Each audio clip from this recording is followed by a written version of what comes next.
Oke, selamat pagi. Sampai hari ini kita sudah belajar mengenai berbagai macam materi di Alpro. Nah, hari ini kita akan masuk ke suatu topik yang baru, yaitu mengenai metode.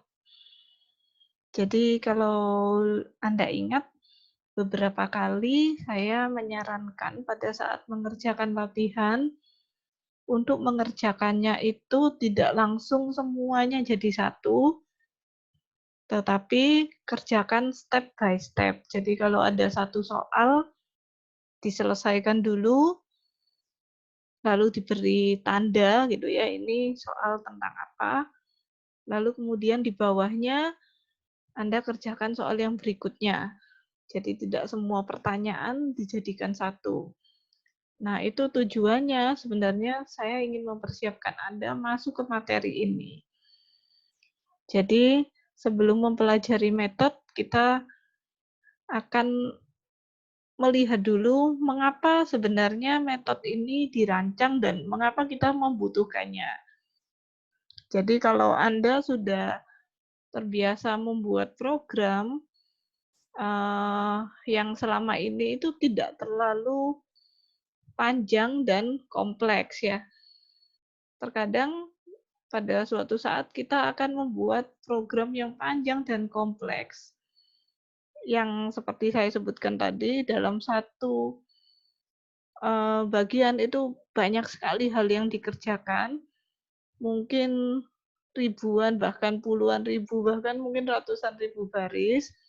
Semakin kompleks, semakin panjang program yang kita buat, maka semakin sulit untuk didebug pada saat hasilnya tidak sesuai dengan yang kita harapkan. Problem terbesar programmer adalah tidak ketemu kenapa ini tidak jalan dengan seperti yang kita pikirkan. Nah, untuk mendebugnya dengan lebih mudah, itu tentu saja kalau problem itu singkat, itu didebugnya lebih mudah. Karena itu kalau ujian atau mengerjakan project, itu sebaiknya mengerjakannya sedikit, lalu kemudian dijalankan, sedikit dijalankan. Itu akan lebih mudah daripada kita ketik dulu semua sampai habis, sudah panjang dan kompleks, lalu dijalankan, itu kita harus memilah dari sekian banyak, itu yang mana yang salah. Kalau kita menjalankan sedikit demi sedikit, kita bisa melihat gitu ya. Jadi tadi sampai di sini sudah benar. Lalu kita tambahin sedikit lagi. Kalau sampai ada yang salah, berarti yang sedikit yang terakhir ini ya yang menjadi sumber permasalahan. Nah, jadi kalau misalnya ada sesuatu yang kompleks, itu susah didebug. Maka akan lebih memudahkan kalau yang kompleks itu dibuat simple, yaitu dipecah-pecah menjadi pekerjaan yang kecil-kecil dan tidak kompleks. Jadi satu hal mengerjakan satu purpose yang jelas, tidak dicampur-campur ya. Yang kedua, kenapa kita membutuhkan metode? Terkadang kita membutuhkan sesuatu yang sudah pernah kita buat sebelumnya. Nah, ini adalah dengan memakai metode kita bisa reuse tanpa retype ya. Jadi kita bisa pakai kembali sesuatu yang sudah pernah dibuat tanpa perlu mengetik ulang. Atau mungkin sekarang nggak mengetik ulang, tanpa perlu kopas, cari-cari terus dikopas. Nah, itu tidak perlu kalau kita memakai metode. Nah, sekarang kita langsung masuk saja ke contoh. Saya akan memulai dari program tanpa metode ya. Misalnya, ini ada contoh program menghitung nilai akhir. Ini sudah sangat sering kita kerjakan. Jadi Anda mestinya sudah tahu strukturnya. Bagian yang pertama ada input dulu. Untuk menghitung nilai akhir, pasti tanpa perlu disebutkan inputnya apa, Anda tentu tahu kalau untuk menghitung nilai akhir harus tahu UTS dan UAS. Maka pasti inputnya UTS dan UAS. Jadi bagian pertama saya beri komen ya, bagian 1 input. Inputnya adalah UTS dan UAS, ini adalah bagian input. Lalu bagian kedua menghitung nilai akhirnya. Rumusnya, jadi kita sediakan variabel namanya NA, rumusnya ini. Kalau sudah selesai dihitung, segala sesuatu itu akan sia-sia kalau tidak ditampilkan. Buat apa menghitung? Nah, maka bagian yang ketiga adalah menampilkan nilai akhir. Nah, ini adalah struktur program yang simple. Ada input, ada prosesnya, ada output. Prosesnya cuma satu macam juga, ya. Jadi ini adalah sebenarnya program yang sangat cocok dijadikan metode karena punya struktur yang simpel. Nah, ada 3 bagian tadi sudah disebutkan, input, ada 2 variabel di sini inputnya UTS, UAS. Lalu bagian yang kedua proses, prosesnya menghitung NA. Bagian yang ketiga output atau menampilkan NA hasil dari yang nomor 2. Metode itu nanti akan mengerjakan atau menggantikan yang bagian kedua saja. Jadi metode itu seperti sebuah mesin yang akan mengerjakan satu bagian terumit. Sebuah program bagian terumitnya itu pasti prosesnya. Jadi otaknya itu ada di sana. Karena bagian yang pertama cuma input. Input itu kalau misalnya ujian gitu ya, nilainya kecil. Karena apa? Karena itu ya sama semualah gitu ya. Caranya input ya seperti itu. Nilai terbesar itu juga bukan dari outputnya, tapi dari cara menghitungnya. Nah, cara menghitungnya itu adalah proses utamanya. Nah, jadi metode itu nanti akan menggantikan bagian yang kedua. Terus inputnya kemana? Metode itu biasanya tidak ada inputnya. Tapi inputnya itu nanti akan dipakai menjadi istilahnya parameter. Jadi sebuah metode anggap aja seperti sebuah mesin ya. Sebuah mesin itu tidak peduli bahan bakunya itu beli di mana. Pokoknya anggap sudah ada ya, sudah disediakan. Jadi kalau di mesin ada tempat untuk memasukkan bahan bakunya gitu ya. Misalnya mesin pembuat vineta. Nah, kan sudah ada susunya, telurnya, coklatnya misalnya. Itu sudah tidak peduli gitu ya, petugas yang memegang mesinnya dan mesinnya sendiri tidak peduli dapat dari mana itu semua. Pokoknya sudah ada, tinggal dimasukkan. Nah, itu semua yang ada di input itu akan jadi parameter, lalu kemudian mesin ini akan menghasilkan output. Ya, mesin ini nanti akan menghasilkan bagian yang ketiga. Jadi mesin ini akan menerima input, lalu dia akan mengerjakan nomor 2, kemudian dia akan menghasilkan output. Oke, sekarang kita lihat dari code yang sudah ada, ini sudah saya beri warna. Yang saya beri warna ini yang akan dipakai ya. Jadi Anda bisa melihat variabel-variabelnya sama tipe datanya untuk input itu akan dipakai menjadi parameter istilahnya. Tapi yang lain-lainnya yang tidak saya beri warna ini tidak dipakai. Nah, sedangkan bagian yang kedua dipakai semua. Ya, bagian yang kedua dipakai semua. Bagian yang pertama hanya tipe data variabel, tipe data variabel, semua variabel yang diinput akan dipakai. Nah, bagian yang ketiga yang dipakai itu hanya outputnya apa ya yang mau ditampilkan. Cuma kali ini tidak akan ditampilkan. Oke, sekarang kita lihat dia akan menjadi apa kalau di dalamnya metode ya. Jadi double yang ada di depan ini warnanya pink ini sama seperti yang ada di nomor 2, perhitungan outputnya ya. Jadi di sini output-nya kan NA sama dengan dan seterusnya. Nah, NA ini output-nya itu tipenya adalah double, karena itu yang di depan ini double juga. Kemudian hitung NA itu adalah nama yang kita berikan sendiri. Lalu semua yang ada di input Anda bisa lihat masuk ke dalam kurung. Nah, semua yang ada di dalam kurung ini istilahnya adalah parameter.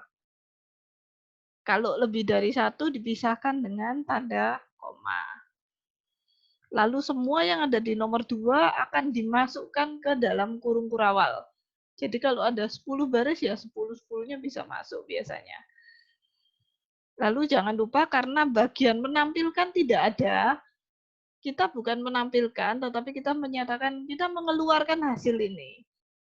Nah, mengeluarkan hasil tertentu dan selesai, menyatakan selesai, itu kita pakai istilah return.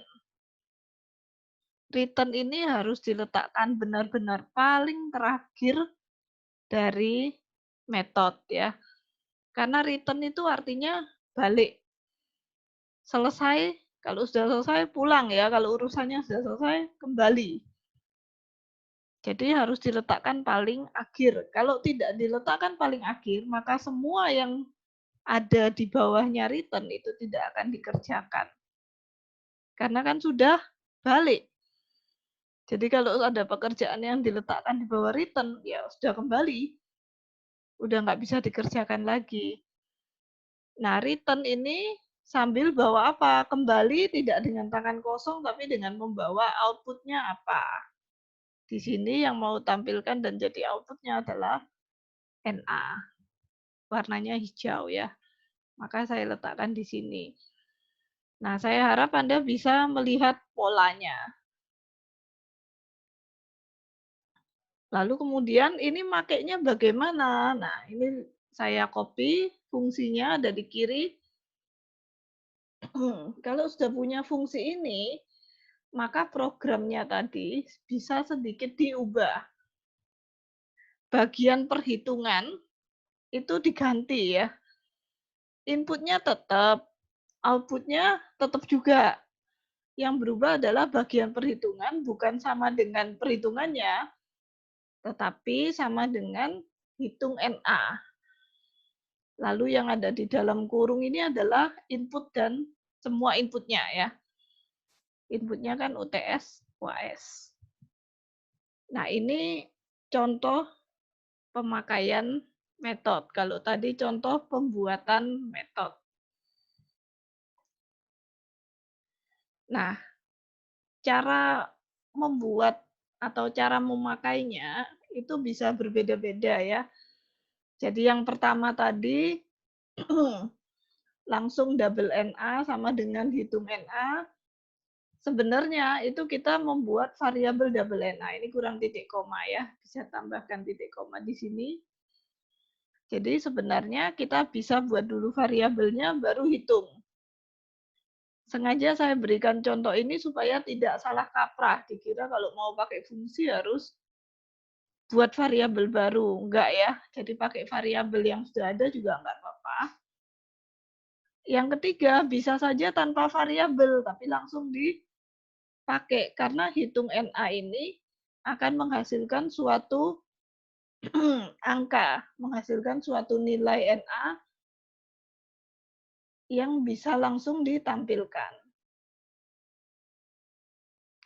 Oke, sekarang secara tadi kita langsung lihat ke contohnya. Nah, sekarang gimana sih sebenarnya metode itu? Metode itu sebenarnya terdiri dari dua hal. Yang pertama namanya header. Header itu yang ada di atas. Saya berikan contoh, satu contoh metode itu adalah static void main yang setiap minggu kita pakai. Headernya ini yang ada di atas, tulisan static void main ini. Lalu kemudian bodinya itu yang di bawah, yang ada kurung kurawalnya ini. Dan semua isinya. Yang selama ini kita ketik itu adalah body dari static void main. Nah, sekarang kita lihat header dulu. Header itu selalu diawali dengan tipe data output-nya apa, lalu kemudian nama metodenya apa, dikarang sendiri tetapi tolong dibuat yang menjelaskan ini mengerjakan apa. Jadi seperti tadi hitung nilai akhir. Jangan metode nggak jelas gitu ya namanya. Terus kemudian parameter. Parameter ini boleh 1, boleh 2, boleh 3, boleh 5, boleh banyak, boleh tidak ada ya. Nah, parameter ini selalu formatnya menulis tipe data dulu, baru nama variabel parameter inputnya. Kalau ada lebih dari satu, dipisahkan dengan koma. Ini saya beri titik-titik bisa nambah ya. Nah, ini contohnya tipe datanya outputnya double karena NA. Lalu nama metodenya hitung NA. Tipe data parameternya integer UTS. Parameternya ya namanya. Koma integer UAS. Oh iya, kalau membuat header jangan pernah ditutup dengan titik koma. Tidak ada titik komanya ya. Sekarang body. Body itu selalu diawali dan ditutup dengan kurung kurawal. Ini isinya adalah proses perhitungan atau pengolahan data untuk menghasilkan output. Nah, semua variabel yang ada di input itu kan nanti masuk ke parameter. Maka jangan dibuat ulang di sini. Jadi tadi ada integer UTS, ada integer UAS, jangan di sini ada lagi integer UTS. Variabel yang ada di parameter sudah bisa dipakai. Ya, jadi tidak perlu dibuat ulang. Oke.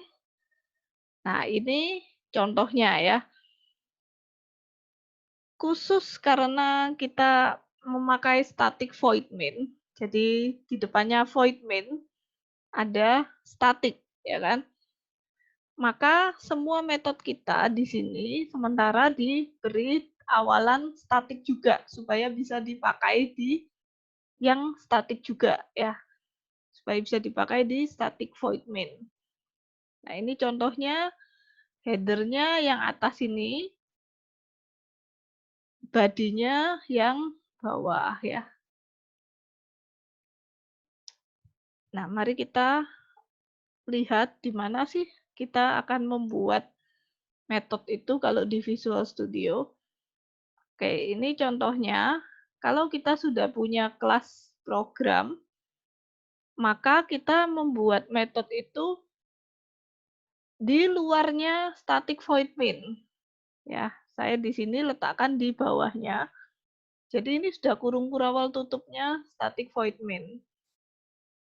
Maka fungsi hitung NA saya letakkan di sini. Anda tidak perlu membuat program baru atau apapun yang baru ya. Terus kemudian di dalamnya static void main tadi seperti yang ada di slide, saya memanggil hitung NA ya. Nah, variabel yang ada di dalamnya metode ya, di sini ada UTS, ada UAS, ada NA. Itu tidak harus sama dengan variabel yang ada di sini. Tapi kalau sama juga tidak apa. Jadi boleh sama, boleh berbeda. Saya akan coba ganti ya. Misalnya ini namanya bukan TS. Misalnya saya ganti menjadi NTS ya. Yang bawah bukan UAS tapi NAS. Nah, ini kan sudah tidak sama ya. Yang ada di parameter ini harus saya ganti juga. NTS dan NAS. Karena di dalam kurung kurawal yang ini yang dikenal adalah adanya NTS NAS. Nggak ada kan UTS UAS di sini.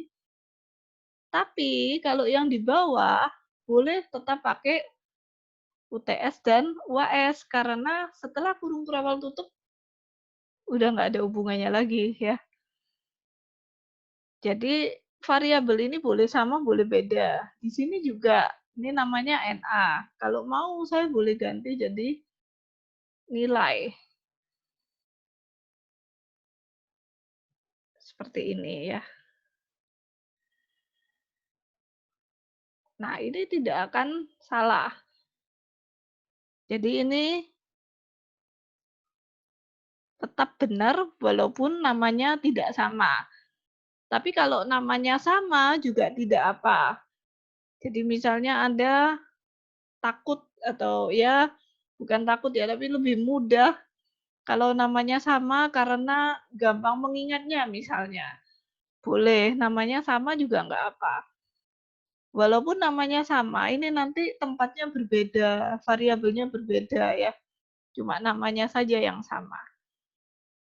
Oke, ini adalah contoh pembuatan metode di Visual Studio IDE. Jadi meletakkannya di luarnya void main, bisa di bawahnya ya, seperti ini. Lalu dipanggilnya bisa dari dalamnya void main. Oke, kita akan kembali ke slide.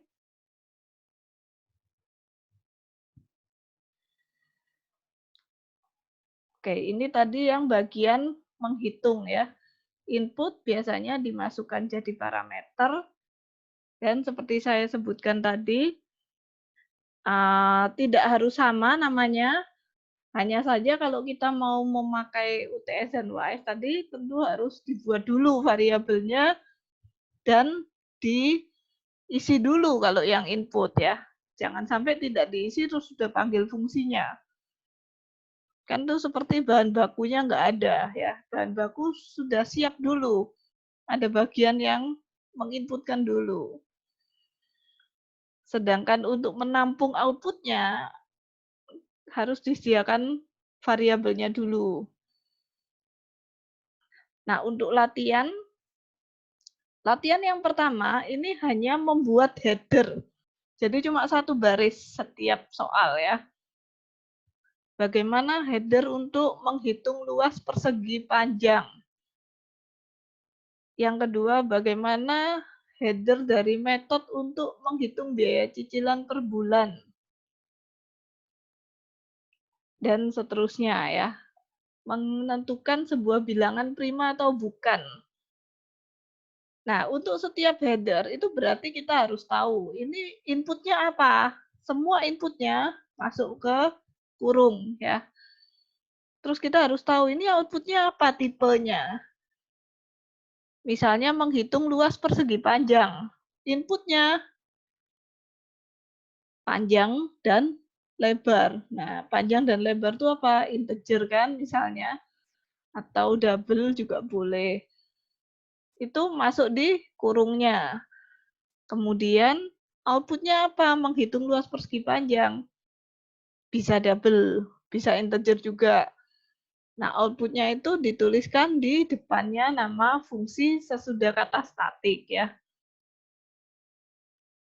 Demikian seterusnya. Jadi tentukan dulu inputnya apa, outputnya apa, lalu berikan nama yang baik. Menghitung luas persegi panjang. Nama terbaiknya bisa hitung luas. Bisa luas persegi panjang ya. Jadi berikan nama yang baik dan menjelaskan. Kemudian kalau ini sudah selesai dikerjakan, silakan lanjutkan dengan latihan. Latihan ini sebenarnya 3 soal bukan 6. Jadi selalu pasangannya 1 dan 2, 3 dan 4, 5 dan 6. 1 membuat metodenya, 2 memakai metodenya di void main. 3 membuat metodenya. Ya, ini untuk menghitung cicilan. Lalu 4 itu memakai metodenya di void main juga. 5 membuat metodenya, 6 memakai metodenya di void main. Oke, silakan coba dikerjakan. Baik latihan yang membuat header saja dengan latihan yang lengkap membuat metode sampai memakai metodenya. Kita akan bertemu nanti untuk membahas materi hari ini. Oke.